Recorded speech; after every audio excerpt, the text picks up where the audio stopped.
mbokk yi ñu ngi leen di nuyu amaan nañ mbégte lool dikkaat ak yéen ci xibaaru météo yi tey ji muy bulletin bu mujj ci at mi muy 31 décembre 2025 li gën a fës ci xibaaru météo yi mooy asamaan soo xam ni niir na lool am nag tàngoor woo xam ni daanaka guddi gi duñ ko yëg bu baax mais sedd bi wàññeeku tuuti ci bët gànnaar ak sowu réew mi loolu nag ànd nag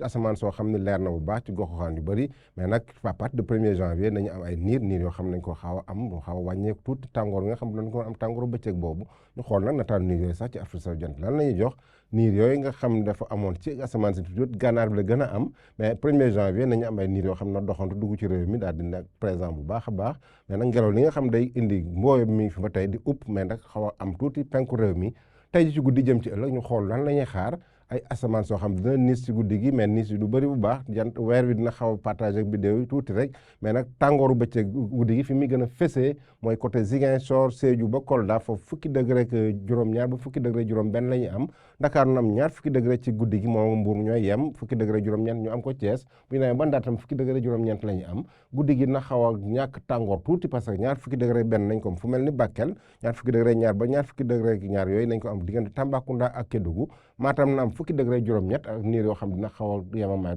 tuuti rek ci guddi gi ñu xool nag bëccëg gi maanaam bëccëgu fan bu njëkk ci mois de janvier 2026 bi muy 1er janvier lan la ñuy xaar ay niir nañ ko am ay niir yu takku nañ ko am ci réew mi yëpp niir yooyu nag na ànd ak asamaan soo xam daanaka tàngoor na xaw a wàññeeku tuuti mais Ndakaaru ba tey am na am fanweer degré ak ñaar fanweer degré juróom-ñaar ñu am ko fu mel ni fële ca Kaffrine fu mel ni Linguère tam fanweer degré juróom-benn nañ ko am fanweer degré juróom-benn yooyu nañ ko am diggante Ziguinchor Sédhiou ba Kolda fanweer degré juróom-ñaar ñu am ko Tambacounda ak Kédougou fanweer degré juróom-ñaar benn ñu am ko Bakel ak Matam fanweer degré ak ñaar ñu am ko fële ca Ziguinchor ak fële ca Ndar tam nañ am fanweer degré ak ñaar donc mbokk yi nañ ab taxaw seetlu la bu ñu demee ba ci njeextal at mi ñu xool li gën a fees ci wàllu li ñu amoon ci wàllu taw ak wàllu tàngoor ren jii kat seetlu nañ am nañ ay taw yu jéggi dayoo fu mel ni Mpac ci département Ziguinchor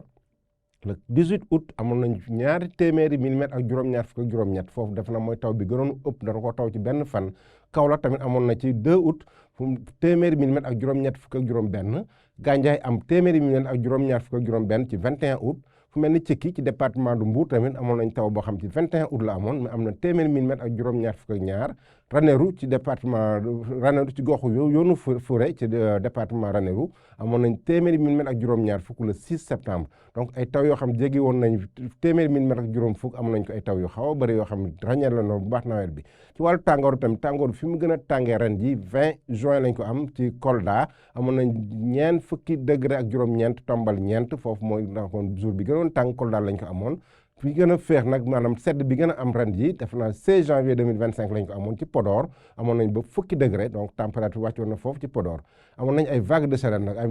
ay fen yoo xam dafa tegaloon tàngoor lool vague de chaleur bi gën a ràññeele Koungheul lañ ko amoon ñu dem ñaar fukki fan ak juróom-ñett daanaka weer boo xam ni fanweer degré ak juróom-ñett la ñu am Koungheul loolu diggante 27 janvier la ba 17 février 2025 loolu ay fay yu sain loo xam amoon nañ ko ren ji ñu ñëwaat ci njeexitalu at mi donc mbokki loolu la ñu indi loon tey mais ci turu directeur général ANACIM ak ensemble personnel bi ANACIM mi ngi souhaité à toute la communauté sénégalaise ak ñi nekk ci bitim réew une bonne et heureuse année 2026 mu nekk atum naataange atum jàmm ak atum wér-gu-yaram donc loolu la ñu indi loon tey chers amis téléspectateurs mais bu leen fàtte dem suñu plateforme pour information yi ngeen a ràññetle ñu ngi leen di wax di daje ba suba ak jàmm wasalaam